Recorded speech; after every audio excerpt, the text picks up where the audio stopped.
Hi friends, it's Sarah from Ruffles and Rainboots.com. Today I'm using a diode laser and working with clear acrylic. I'm going to show you how to design over pre-made acrylic ornaments. If you'd like to make them, stick around. As always, please give this video a like. Now, you can skip to the portion that the laser is by using chapters below, but today I'm going to tell you all you have to do is take a picture of pre-made ornaments on a similar colored background, and you can bring it into your design tool and remove the background and trace the shapes. Now, this doesn't always work great, so I recommend going to background or remove.bg, and that will remove the background so well that it's much better and it's very fast. Once you have that background removed, load it into your software, and now we're going to be able to create a reference size. You can see I have 4 shapes in mind. The circle is the easiest one to reference, and all I'm going to do is, keeping all of my proportions the same, I'm just going to reference to that one circle shape. You can see I can use other images and get the same result. You don't have to have everything the same color and pretty. Now, for those of you who have odd shapes like this bell, you can build it with regular shapes, adding circles and rectangles together, or you can use the vector tool inside of XCS. It's very similar to the Illustrator's pen tool. You have to get in here and mess with it in order to become good at using it. It looks easy. It's not. Don't worry. You will mess it up. You'll get frustrated. So do I. But I was able to create the bell and that modern 60s shape with the vector tool very easily. Don't worry, I'm going to show you how to use that vector tool again. So I'm going to just repeat the same process for both of these. The hexagon's super easy. Keep it in proportion until you can't, and then just unlock the proportion lock and put it to where you need it.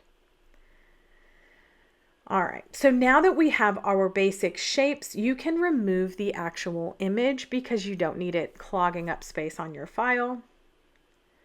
I'm just moving those to a different layer, deleting the image.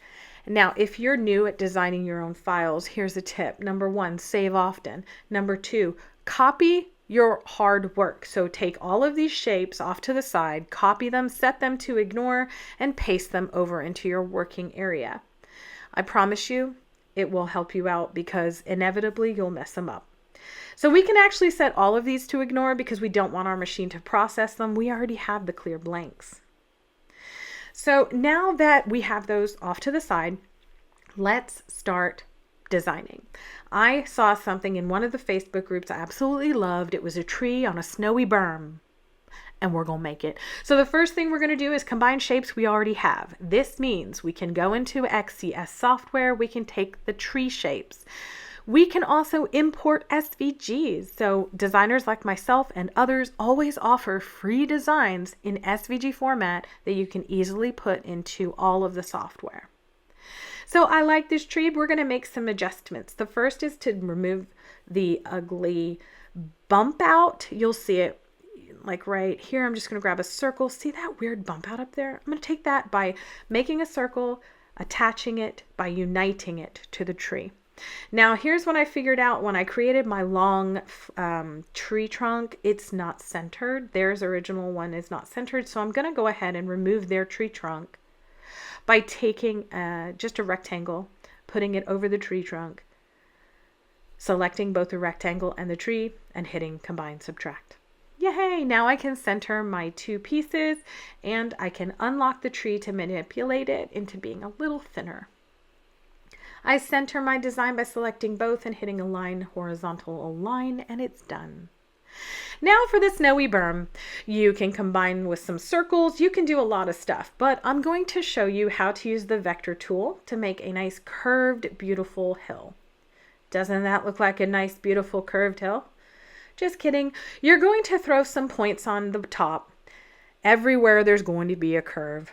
Then you're going to throw some points at the bottom all along the curve and join it back to where you started. Doesn't that look nice? Just kidding. Double click inside and double click all of these points. Now what that will do is allow you to manipulate each of these up, down, sideways, and adjust the curvature. Isn't that cool? You should get in there and play with it. It's really fun. I only know how to use it because of the Illustrator, Adobe Illustrator. It was my most frustrating experience learning that tool. But I do recommend it because you can do so much more with it than you can basic shapes. Speaking of basic shapes, I'm going to grab 2 of these snowflake shapes and decide which one I like. This one is inside of an ornament, but I don't like the ornament, so let's get rid of it. Bloop. Bye. So now I'm going to decide which of these 2 I like, and I'm going to tell you, I want a floating ornament. No, I want a floating snowflake.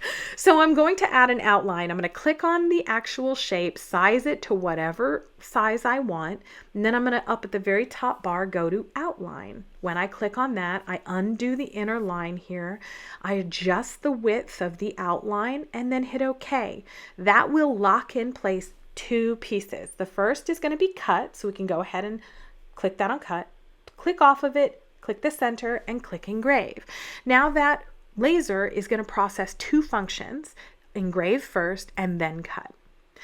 Now you've probably already started messing around with the text, but I'm going to show you something you might not know. Inside of most fonts is something called a ligature or a swash. It's going to allow these really cool extras. Copy those from your font manager, replace the live letter with it, and you now have it inside of XCS. Let's do it again. We want to replace the M, so we're going to find the M, copy it, go back and replace the M with this weird character, and you see, everyone that has ligatures has the ability to do that. Now, as a designer, I'll just tell you, always make note, set it to ignore of the fonts that you are using.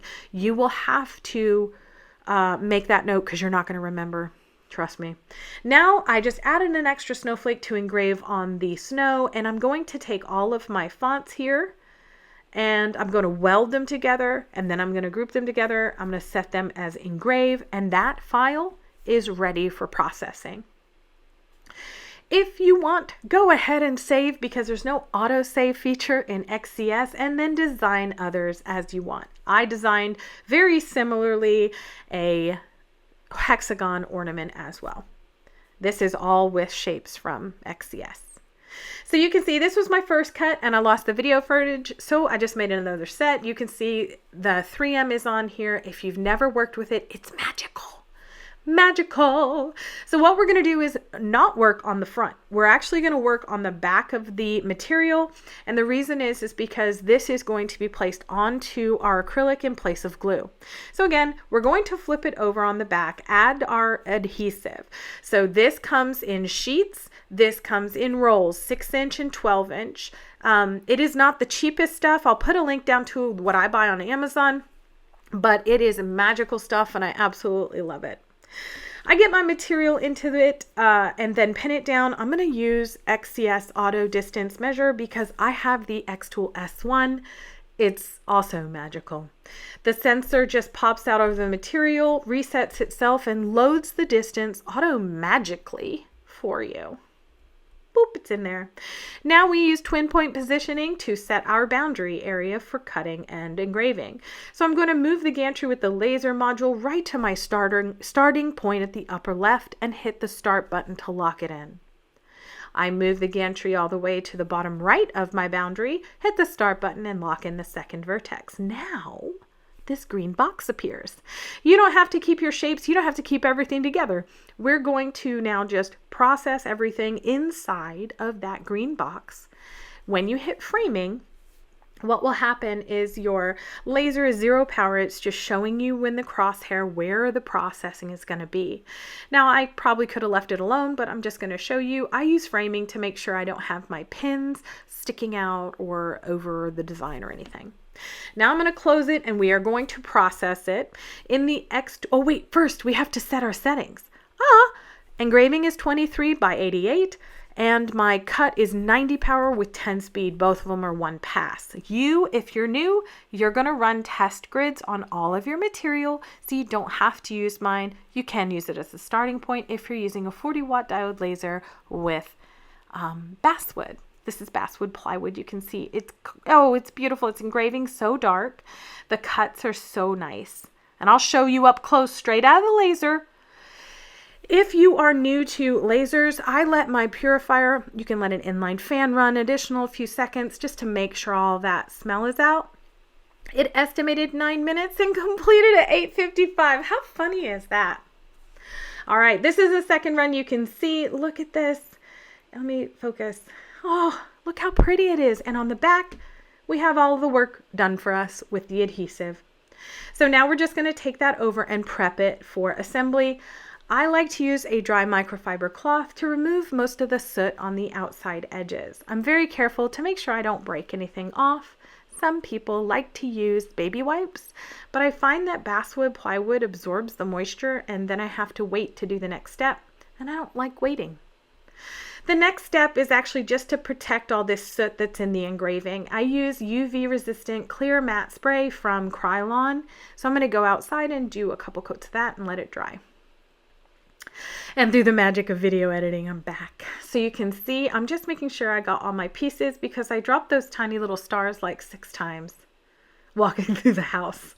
I have dark hardwood floors, so it was not an easy task to find everything. So on pre-made acrylic ornaments, you can see they're protected on both sides because they do scratch. So we only want to take the protectant off of the one side we're working on. And it just, well, that was graceful. It just peels right off. Isn't that nice? Also, what peels right off? The 3M backing. Look at this. Didn't even need to get any glue out. So I'm going to remove all the pieces on the back of that, and I'm going to give you a tip. Stand directly over this ornament. Hover the piece in between your fingers and don't let it touch. If you have a small piece like the tiny little stars, you can move that around. This, if you touch it down, is going to be there. So what we want is now just to press lightly. We want to put on the other piece, which is my floating snowflake. And this part is optional, but I like to do it. I have pieces of cardboard that I have just a couple inches cut and some very fancy clamps from Harbor Freight. Yeah, I know you're jealous. Super nice. I have the protective cover on the back so I can just clamp these right down. And I clamp all the places that I think, you know, could possibly come up. So I'll put a third clamp over here on this side and set it aside while we do the other one. Same thing, remove the protectant cover on the ornament, remove the 3M backing, line it up, press it down. Look how simple. This is real time, like I'm not, you know, speeding it up or anything. They do not take long to assemble at all. Actually, I think the longest is positioning it, hovering it over the actual ornament. All right, once those are on, I just used the same clamp, or not the same clamps, but, you know, like smaller sizes of the same clamps and cardboard to do that one. When I came back to this one, I'm not quite going to take off that protective cover yet. I'm going to go ahead and cut a ribbon. I'm using 12 inches of 1/8, but, you know, do you. Twine would look good with these as well. I'm doing a loop through the front, pulled tight, and then just a knot at the very top.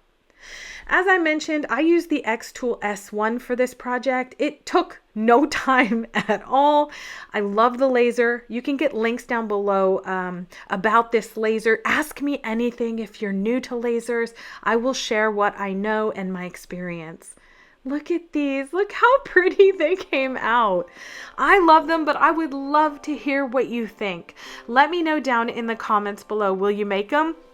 Did you learn anything? Let me know. As always, thanks for being here. Please like, share, and subscribe for more crafty fun.